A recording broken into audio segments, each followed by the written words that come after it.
Hola, bienvenidos a un nuevo programa de Los Turelo. Este caso es el programa número 113 que llevamos al aire y en vísperas de la primavera que tanto nos gusta.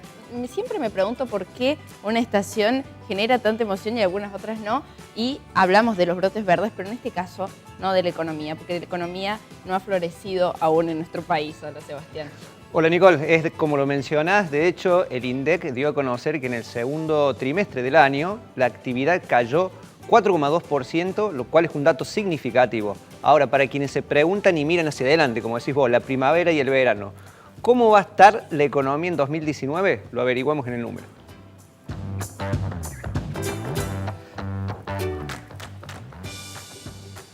Bueno, los números que están en placa corresponden a lo que es el proyecto de presupuesto 2019 que se ha presentado y se va a debatir en el Congreso y lamentablemente, como mencionabas, Nicole, se estima una actividad económica del menos 0,5% y una inflación del 23%, que sería, en términos anuales, la mitad de lo proyectado para 2018. Sí, además no olvidemos que el dólar ya supera la barrera de los 40, en este caso los 40 pesos con 10 centavos y el déficit primario que sería de 0%. O sea, la lectura acá preocupante sería que es un escenario de estanflación, o sea, una economía estancada y con inflación. Habrá que ver si esto repercute en el ánimo de las personas, ¿no es cierto? Bueno, sí, vamos a ver principalmente esos temas. Antes vamos a repasar los invitados de hoy, que bueno, son muy interesantes como siempre.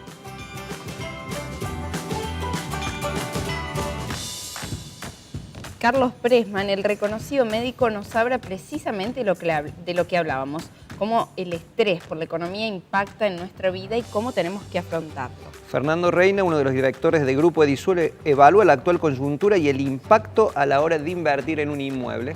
Con Virginia Guevara, editora de Política y Negocios del diario La Voz del Interior, vamos a repasar el impacto de la muerte del exgobernador de La Sota en la política cordobesa y también los aprestos de la próxima campaña electoral. Bien, cerramos con un informe dedicado al CrossFit y a la Zumba, actividades de entrenamiento y deportivas que están tomando auge en estos meses, en especial para aquellos que quieren descontar algunos kilos de cara al verano. Bueno, ahora sí vamos a empezar con la palabra de Carlos Pressman, reconocido médico, que habla sobre cómo el estrés por la actual coyuntura económica nos afecta.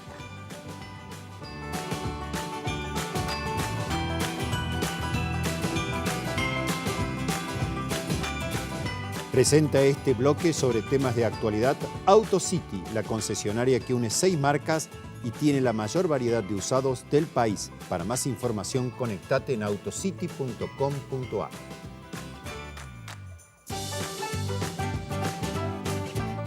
Carlos Pressman, las crisis económicas, las idas y vueltas que tenemos en nuestro país tan cíclicas, ¿nos enferman en lo que se refiere a lo físico?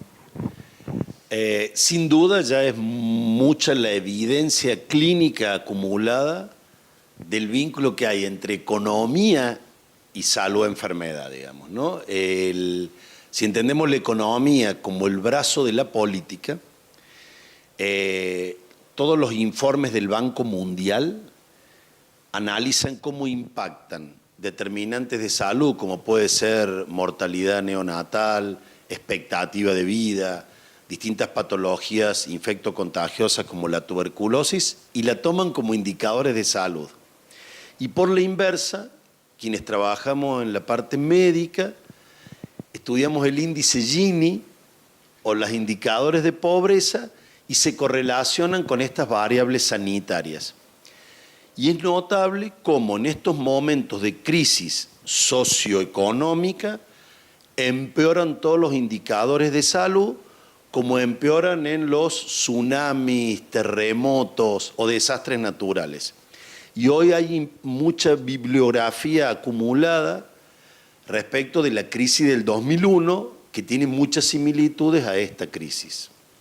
Dejadas las cuestiones de la pobreza y la marginalidad, digamos, en lo que es el espectro común de la sociedad, ¿dónde se notan más estos síntomas de que la crisis o las preocupaciones por llegar a fin de mes, que el sueldo no alcanza, el temor a perder el trabajo. ¿Cómo se nota sintomáticamente en las personas?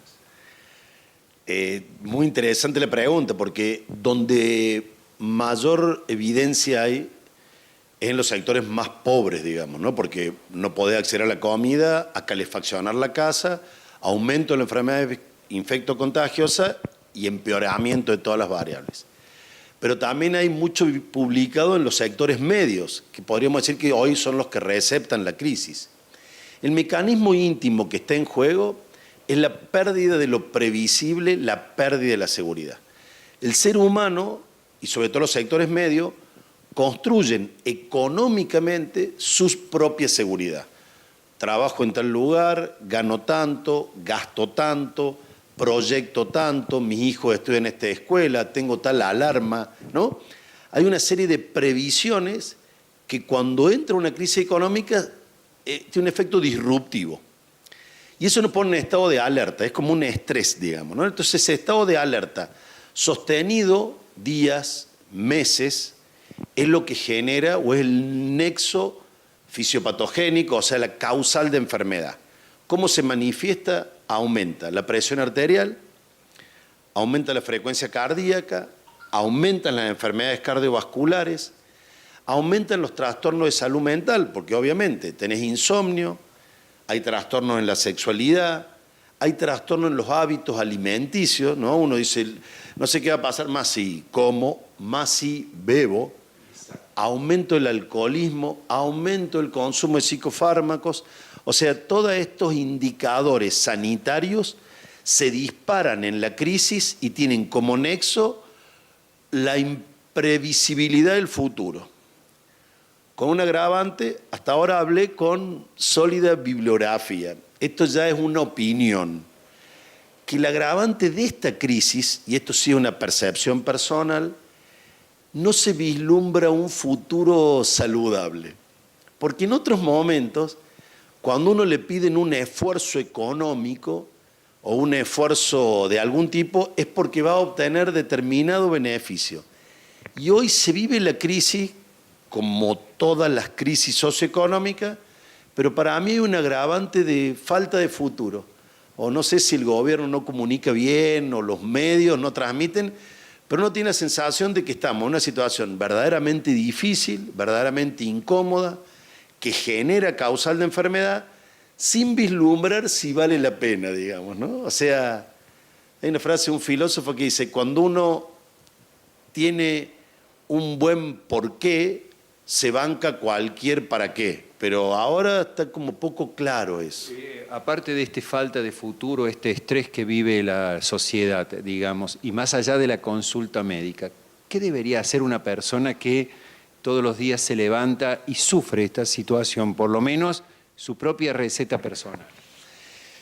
Sin duda cada uno lo vive de manera individual. Lo que se dice como receta universal es que quienes atraviesan mejor estos momentos de crisis socioeconómica son básicamente dos grupos de personas. Aquellas que tienen la pasión puesta por fuera del dinero. En el periodismo, en la música, en la pintura, en la ciencia, en la política, en la religión, en el deporte. Y bueno, las condiciones socioeconómicas son como un hecho tangencial a su pasión vital, su deseo. Y los otros que atraviesan mejor las crisis son los que entienden que una crisis social admite una respuesta social. Entonces buscan estrategias colectivas. O sea, ¿te acuerdas que fue el Club del Trueque en su momento de 2001? O los reclamos sindicales, gremiales, económicos. O sea, entender que lo que me pasa a mí no me pasa solo a mí. Le pasa a un montón de argentinos y de cordobeses que vivimos la misma. Y cuando se elige la salida colectiva, donde cuando uno no se vuelve sobre sí mismo y se queda en la casa chupando o en la cama deprimido, pensamientos colectivos. Catalizador, digamos, y como una expresión de los problemas que tengo. Es como el duelo. ¿Viste cuando fallece alguien que todo el mundo se junta? Uno comparte el dolor. Y acá se distribuye, digamos, la crisis y buscamos una salida colectiva. Lo peor que se puede hacer en momentos de semejante dificultad económica es pensar el sálvese quien pueda, digamos. Las salidas son colectivas o sea, con otros, y tratando de ver cuál es tu propia escala de valores y mantenerte en tus convicciones, en tus deseos, en tus cosas, para poder atravesar esta situación que verdaderamente es muy, muy compleja, y serían dos recetas universales. Y después están los casos individuales, ¿no? Que bueno, uno lo vive a diario en el consultorio como pocas veces lo hemos visto. Bueno, está un muy buen libro del doctor Pressman, pero dame otros 3 tips para quien nos está mirando y dice, bueno, yo sufro esto, ¿cómo puedo sobrevivir a esto? Un tip sería tratar de conservar la rutina, digamos, ¿no? Si hacía actividad física, mantener la actividad física. Si mantenía ciertos hábitos alimenticios, conservarlos. Si percibe algún síntoma en él, el insomnio, los trastornos en la alimentación, problema de irascibilidad, yo creo que no está mal consultar para prevenir. Y viste que cuando llegan las fiestas o cumpleaños todos decimos salud. Sí. Creo que un elemento positivo de estas crisis es volver a poner la salud en primer lugar. Viste que siempre decimos salud, dinero y amor. No decimos dinero, amor, salud. Y yo creo que estos saberes culturales son muy útiles. ¿Por qué? Porque si uno vuelve a poner la salud en primer término, y bueno, estás alertado sobre eso y tratas de cuidarte y además de cuidar a los otros, ¿no? A tu familia, a tus amigos, a tus compañeros. Los vínculos afectivos suelen ser un paliativo, un refugio. Un refugio en esta intemperie que estamos atravesando. Estás por iniciar un viaje a Grecia, un pueblo que también hace 8 años tuvo una crisis tremenda, casi similar a la que vive la Argentina. Cuando vuelvas te proponemos que revisemos cómo afronta ese pueblo y cómo afrontan los argentinos estos problemas. Bueno, el azar hizo que estuviera el año pasado. Y los griegos comparten con los cordobeses cierto espíritu latino del sentido del humor, igual que el sur de Italia. Y creo que ese puede ser otro tips más. La contracara de la tragedia siempre es la comedia.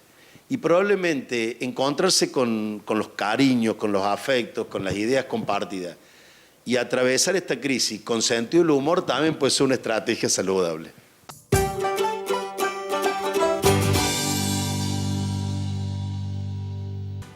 Recibimos a Fernando Reina, director de Grupo Edisur, para hablar lo que habíamos prometido en el primer bloque: ladrillo, inversiones, dólares y el sueño de la vivienda propia. Fernando, gracias por venir a Los Tureros una vez más. Gracias a vos, Sebastián, y a todos los tureros. Bueno, muy bien. Fernando, empezamos por decir un año signado por cierta incertidumbre económica, caída de la actividad, la vuelta de las retenciones para el campo, un año de sequía, que es un sector importante para los desarrollistas y los que venden propiedades en inmuebles, y consultarte en ese sentido, ¿cómo han estado las ventas de lo que es los inmuebles del Grupo Edisur particularmente?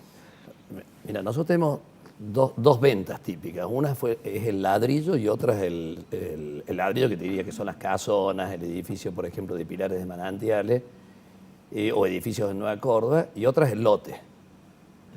O sea, nosotros los lotes, y depende de dónde esté el lote, si está en Manantiales de este lado de la circunvalación o del otro lado de la circunvalación, algunos quedaron en dólares, el sector totalmente consolidado es que Manantiales 1, y del otro lado los lotes subieron entre el 60 y el 80% en este año en pesos. 60-80% en pesos. En pesos, o sea que significa que te estás quedando entre un 40%, porque el dólar subió un 100%, porque es claro, se duplicó el valor. Es la comparación típica, ¿no? Entonces, no, el lote era una buena inversión. O sea, porque era entre el 60 y el 80%. Sí, pero como decís vos, el dólar, la divisa estadounidense, duplicó su valor en pesos, con lo cual hay una diferencia de 40 a 20 pesos. Entre el 20 y el 40%. Los dólares, salvo en los lotes del sector totalmente consolidado, que quedó, nosotros los dejamos dolarizados. ¿Y los niveles de ventas cómo han estado? Y los niveles de venta, 2015, 2016, 2017 fueron años duros. O sea, nosotros tenemos una característica, es distinto, porque nosotros tenemos una zona donde es algo totalmente distinto de proyectos aislados. O sea, nosotros tenemos algo donde vos tenés todo, o sea, tenés lotes, country, ladrillos, casonas, oficinas, la parte comercial. tenés todo, o sea, que es muy distinto que yo te analice, che, un edificio en Nueva Córdoba, o te analizo un lote en Camino San Carlos, o te analizo algo sobre... entonces, no es compatible con todo, o sea, por eso es muy difícil hablar uno y estar comparando, por ejemplo, con el usado, o sea, un country, un lote en un country, un dueño lo sigue teniendo en dólares. O sea, si vos decís que tu casa, antes de la devaluación, valía $100.000, hoy seguís diciendo que vale $100.000.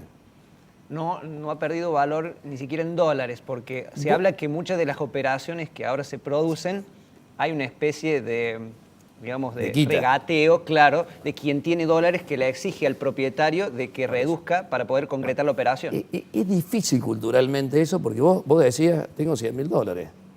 Y querés seguir teniendo los $100.000, es la mentalidad argentina, estamos de acuerdo, ¿no? No querés perder en dólares.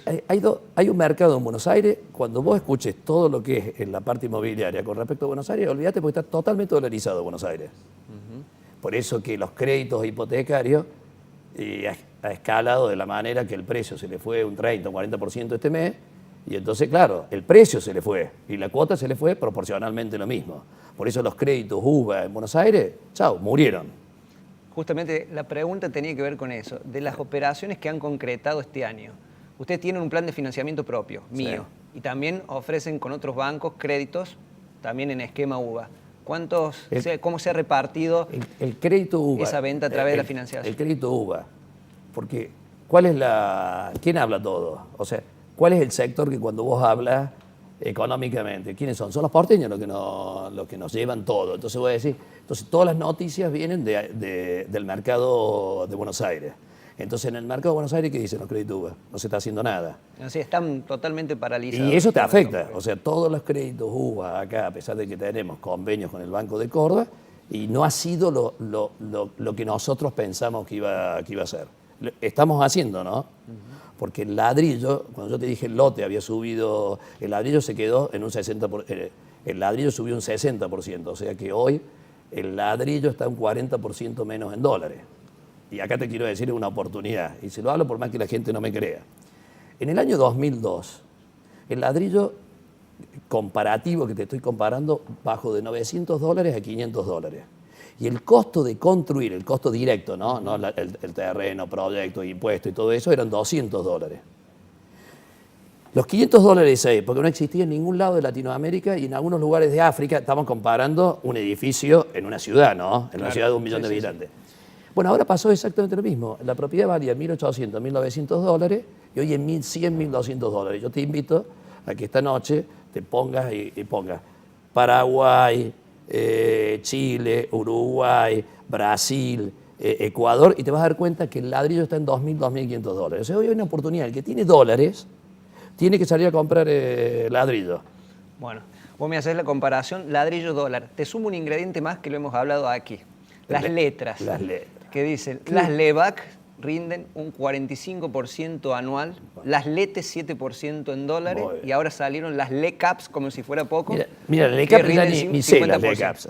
Acaban de salir esta semana, que son letras del Tesoro capitalizables, que rinden 50% aproximadamente. Uno de los enojos míos con este gobierno fue que el gringo de campo se había ido a LEVACs. Antes era un comprador de ladrillo.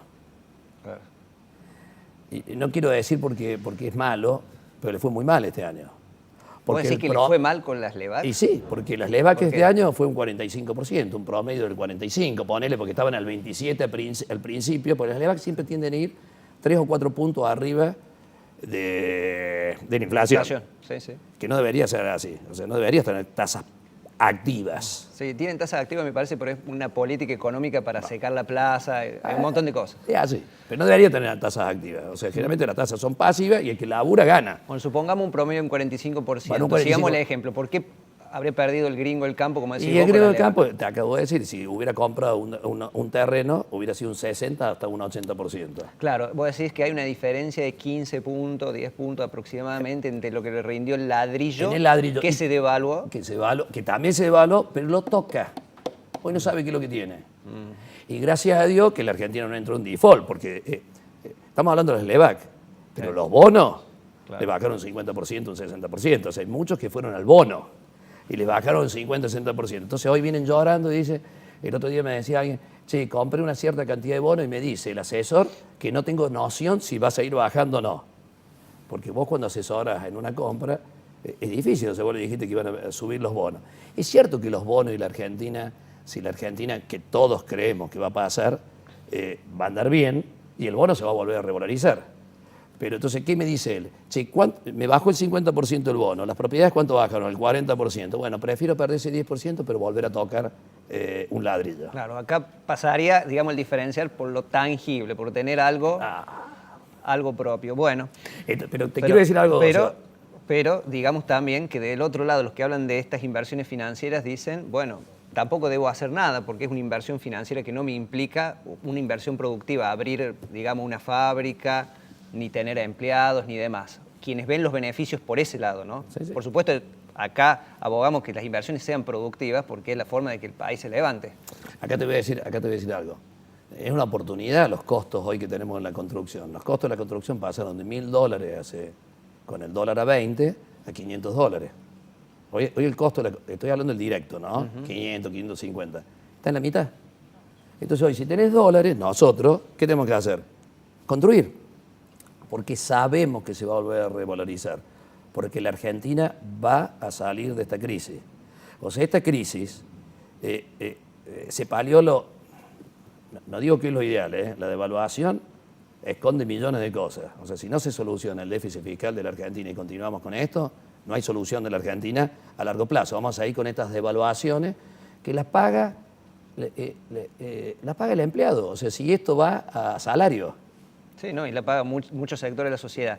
Hablando de este contexto, algo que me resultó particular es que ustedes en esta semana han anunciado la finalización de 3 casonas con inversores privados. Han sumado 100 unidades.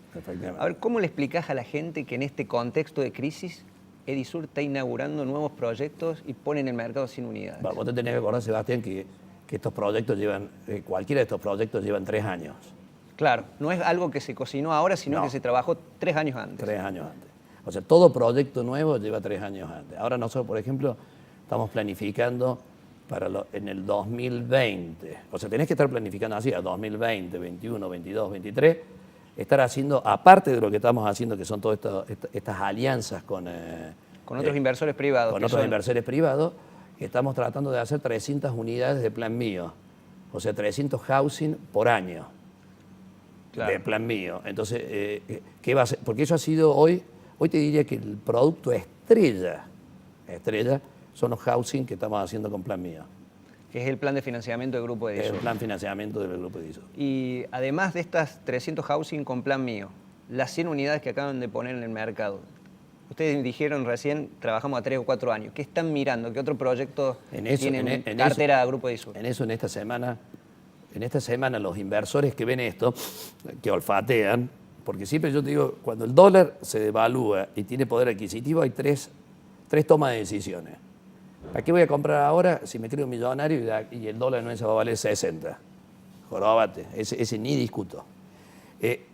El que ve que automáticamente está en un 40% menos, tipo el 2002, porque el 2002 te dije que bajó de 900 a 500, bajó un 40%, igual que lo de ahora. O sea, estamos casi el ladrillo lo mismo que el 2002. En el 2002 nosotros vendimos 25.000 metros cuadrados, que son 6 edificios más o menos de 4.000, o un poquito más, o 8 de 3.000, en el lapso de 3 meses. Entonces, ¿es una oportunidad? ¿Es bueno o no? Porque tenés que tener un ejercicio para acomodar inmediatamente las cosas, porque si no te calzas, te estás desdolarizando. Claro, sí. O sea, el patrimonio de uno hoy bajó el 35% en dólares. O sea, 35% menos en dólares. Pero hoy sí. Habrá quienes aprovechan estas oportunidades, como menciona Fernando. Yo creo que sí. Bueno, te agradecemos por esta charla, que es interesante porque muchos se preguntan cómo han andado los créditos UVA, cómo están las ventas de inmuebles, y hay gente que quiere, pero no se anima, o con esta incertidumbre está dudando. Imagino que ustedes en las consultas tienen varias de estas preguntas e interrogantes. Eso te iba a decir, o sea, el plan nuestro va ajustado con el salario, va ajustado con el UVA. El UVA, si vos haces una comparación, va ajustado con el salario. O sea, no debería uno tener miedo con respecto a eso. salvo que digamos que las paritarias no acompañen inflación. Claro, o no acompañan en el tiempo, porque a veces el salario se actualiza, pero no en el tiempo que se actualiza Bueno, la cuota del pero UVA. eso es promedio, o sea que eso habría que ver. Te entiendo lo que estás diciendo. Bueno, te agradezco, Fernando. No. Y en el próximo bloque vamos a hablar de política con Virginia Guevara, que es la editora jefa de La Voz del Interior, sobre cómo queda el mapa político de la provincia y de Argentina después del fallecimiento del doctor José Manuel de la Sota. Pausa y ya volvemos.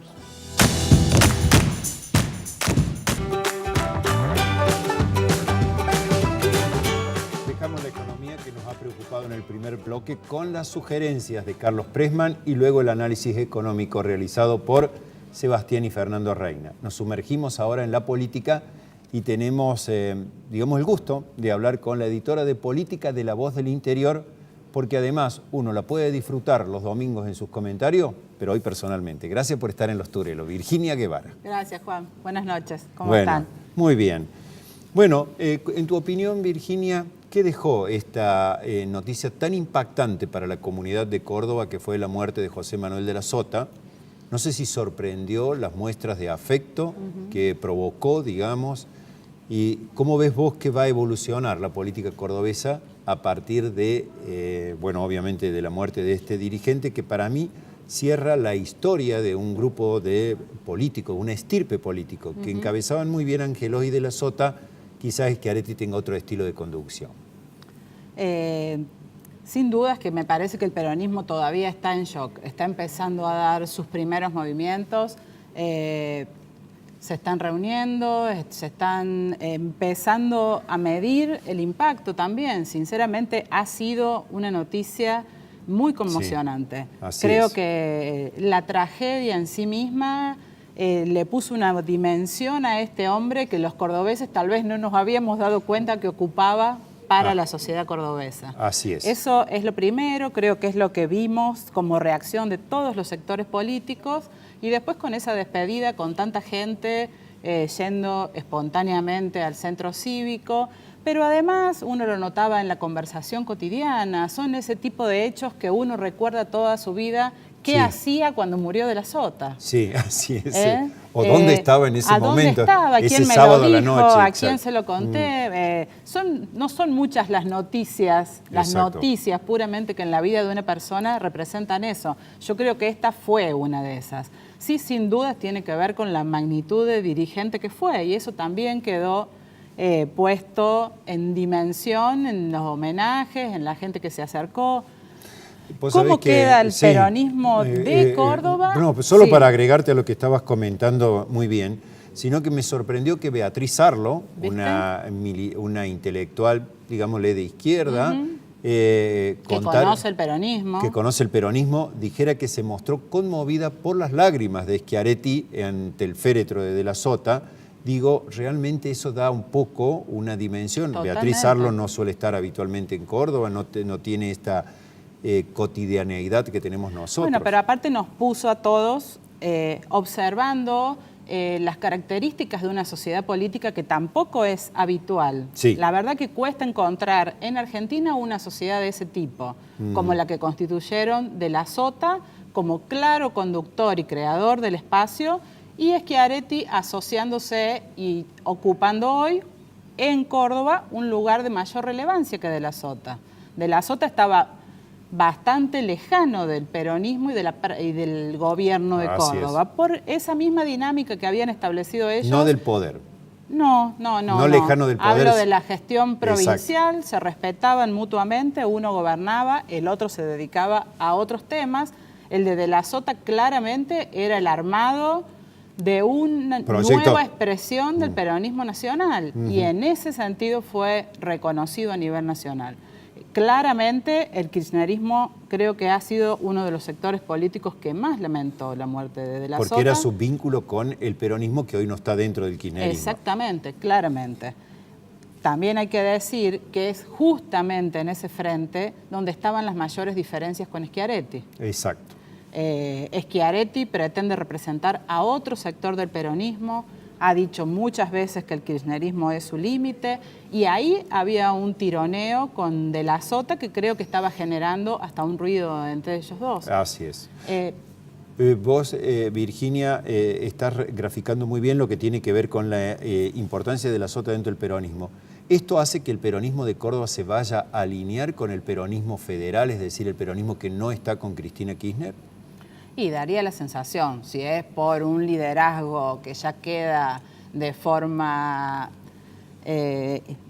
indudable, claro, concentrado en Schiaretti, como ocurre en este momento, seguramente ahora se abrirá un proceso que dará en algún heredero o en alguna renovación, porque son los dos de la misma generación. Ese es un problema que el peronismo tiene que resolver rápidamente. En este momento es como que no hubiera duda de que el lugar del peronismo cordobés está liderando tal vez el peronismo federal. Hay que ver en qué decanta ese vínculo con Sergio Massa, cuál es el rol de Schiaretti entre los gobernadores. Sabemos que tiene un claro liderazgo en algunas discusiones y en algunos temas, lo comparte con Urtubey.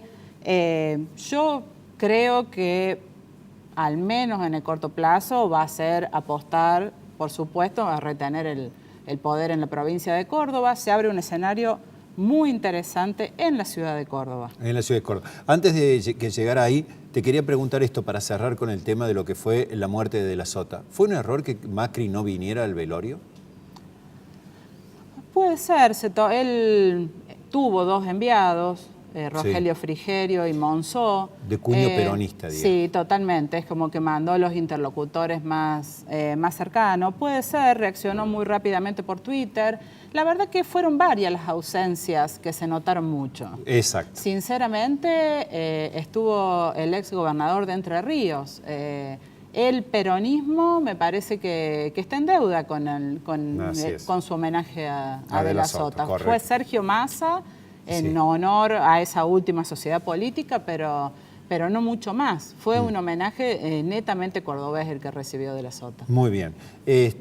¿Cómo impacta en Cambiemos la muerte de la Sota? Cambiemos, hablemos de Córdoba, ¿no? Cambiemos Córdoba. Bueno, es un impacto más entre tantos impactos que está enfrentando Cambiemos Córdoba. Claro. Sí, sinceramente se está pareciendo más a una interna radical en este momento que a una verdadera sociedad política. Sin dudas que reconfigura. La relación de Ramón Mestre con De la Sota era muy cercana. Así es. Desde hace mucho tiempo.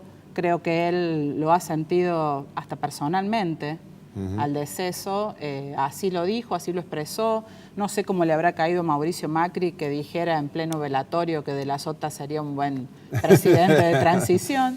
Que hubiera tenido la oportunidad de ser. Exactamente. Pero bueno, ese espacio está en total ebullición. Por la interna entre Ramón Mestre y Mario Negri, por el poco espacio que ha sabido procurarse el PRO a nivel de dirigentes locales. Lo de Mestre es realmente una advertencia de que no va a respetar ninguna sugerencia que venga desde el gobierno nacional. Y, claramente él presiente que no es él el candidato. Presiente que no es él. Totalmente. ¿Y vos ves que Macri tiene todavía capacidad de influir en la decisión de los candidatos de Cambiemos, digamos, en el país, pero hablemoslo particularmente de Córdoba? Y es una gran duda. Si hay un lugar donde le queda alguna posibilidad de influir, es Córdoba. Sigue siendo una provincia donde su imagen y la imagen de su gestión, pese a que viene cayendo muy fuertemente, todavía es superior en algo al nivel nacional.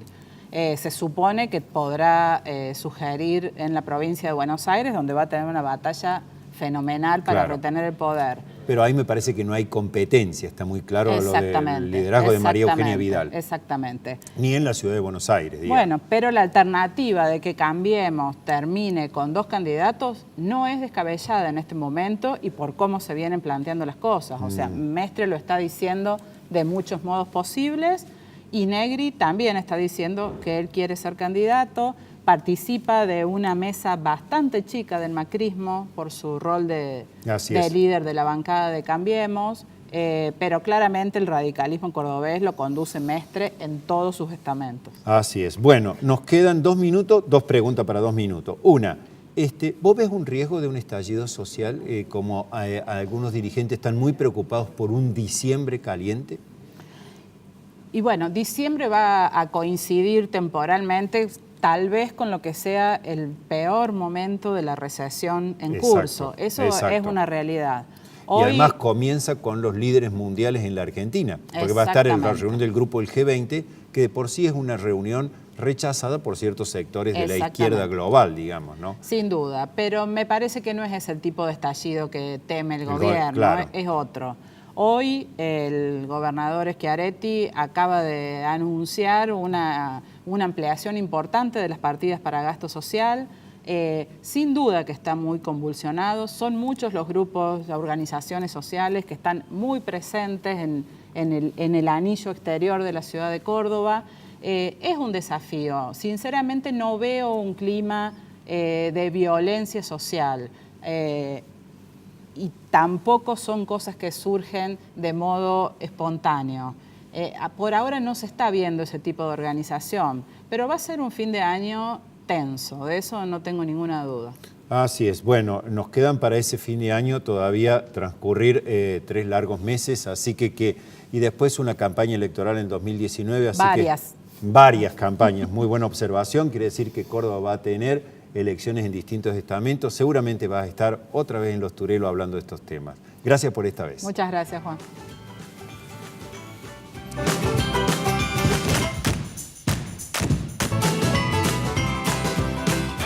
Último bloque en Los Turelos, ya hablamos de política, de economía, de inversiones y es momento de relajar y de volver a la primavera, que dijimos que es la estación más renombrada en todo el año. Hay que ver por qué, cuáles son las causas. Iniciamos el programa anterior, el operativo verano, junto a la profe Luisa, vimos cuáles son las recomendaciones, cómo llegar, ir al gimnasio y no volverse loco por tener un cuerpo espléndido en 3 meses y bueno.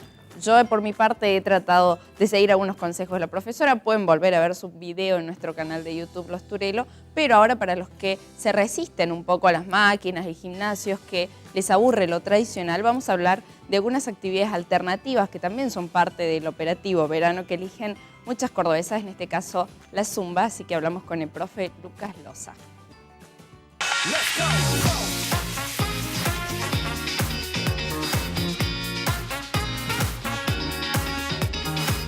Bueno, Lucas, ¿qué es hacer Zumba?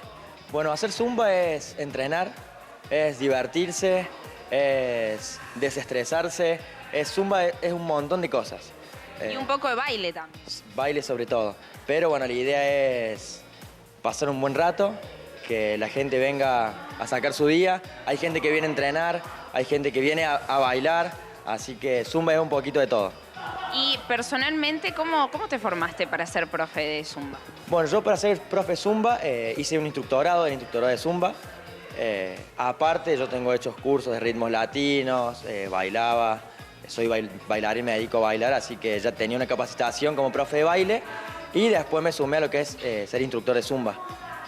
Y la gente viene a bailar entonces, a divertirse. Viene a bailar, sí, la gente viene a bailar. Específicamente en mis clases, lo que más me enfoco es en la parte del baile, digamos, y no tanto en el entrenamiento. Pero sí, la mayoría de mis alumnos vienen a bailar, a aprender, como te digo, a divertirse. ¿Es efectivo para el cuerpo? ¿Sería como reemplazar una actividad aeróbica? Y sí, totalmente. Es una actividad fitness. O sea, Zumba Fitness, Zumba es el nombre comercial y fitness es el apellido que viene de todos los ejercicios fitness, como que venís a aeróbica, como venís a step. Es la misma actividad. Es decir, que se puede usar, por ejemplo, para mejorar el ritmo respiratorio, cardiovascular. ¿Cuáles son los beneficios? Para todo, sirve para tonificar musculación, para bajar de peso, obviamente mejorar el ritmo cardíaco, porque es una hora intensa en el cual va variando la intensidad de la clase, no es una clase continua, sino que va variando la intensidad de la clase, así que eso ayuda al ritmo cardíaco y obviamente todos los beneficios que tiene. Bueno, bárbaro. ¿Y en Córdoba cómo es el movimiento de Zumba? ¿Hay a veces campeonatos, hay masterclass? Sí, en Córdoba se manejan mucho las masterclass. Hay muchas máster, en el cual hay muchos profesores muy buenos en Córdoba y siempre organizan masterclass, que más ahora el 23 de septiembre se viene la Crazy Fest, que bueno, voy a estar dando clases también ahí en la Crazy, así que están todos invitados, que la Crazy es el evento más grande de Zumba en Córdoba. ¿Dónde se hace? En Quality. En Quality es el 23 de septiembre a las 5 de la tarde.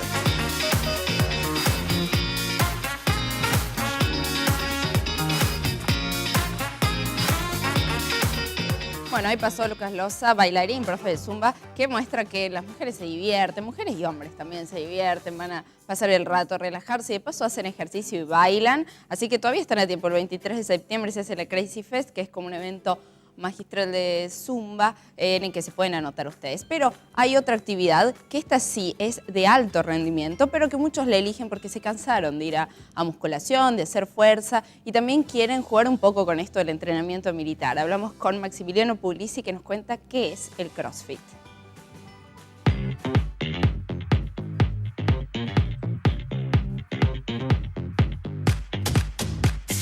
Bueno, ¿en qué consiste el CrossFit? Bueno, te cuento, en realidad es un entrenamiento que lo que hace es reunir varias capacidades físicas, trabajo con el peso corporal, trabajo en estructura, trabajo de levantamiento olímpico. En un principio se usaba mucho en el entrenamiento militar, ¿no es cierto? Pero digamos, se popularizó, a la gente le gustó y se fue implementando, se fue sumando a, digamos, a la actividad diaria. Se adopta como una forma más de vida, es algo que la gente lo termina asimilando y termina siendo una comunidad. ¿Cualquiera está capacitado para hacerlo? Sí, cualquier persona está más que invitada a probar una clase. Es un entrenamiento que, si bien puede empezar a simple vista, puede ser algo difícil o de alta intensidad, en realidad depende muchísimo de la capacidad de su entrenador, de poder adaptarle el entrenamiento para que sea una linda experiencia, para que sea algo que lo puedan, digamos, disfrutar y con el tiempo sí, y buscándole dificultades, pero siempre con una progresión adecuada. ¿Hay riesgos para la salud o es el complemento? Y a ver, riesgo hay en cualquier actividad física, puede tener su nivel de riesgo, ¿no es cierto? Pero está en cada uno, en tomar, digamos, las precauciones, en escuchar a su entrenador, en hacerse los estudios médicos previos antes de empezar la actividad y sobre todo eso, tomar precaución y saber escuchar su cuerpo y escuchar a su coach. ¿Y cómo haces para motivar a los alumnos en tiempos de que no van tanto al gimnasio o en tiempos de crisis económica que capaz no tienen tanto en el bolsillo? Yo creo que la motivación la busca cada uno dentro de sus objetivos. Yo en mi grupo de alumnos tengo chicos de 17, 18 años que están entusiasmadísimos, que quieren competir, que quieren venir todos los días, que quieren estar varias horas. Y hay gente que directamente viene con otros objetivos, digamos, de esparcimiento y de salud. Yo creo que hay que tomarlo más bien por ese lado, no como una motivación, digamos, por parte del gimnasio, sino una motivación de cada uno. Nosotros siempre tenemos actividades, digamos, dentro del gimnasio. Hace poquito hicimos la búsqueda del tesoro, ahora se viene la intertribu. Siempre tenemos actividades motivacionales para que la gente no pierda ese entusiasmo.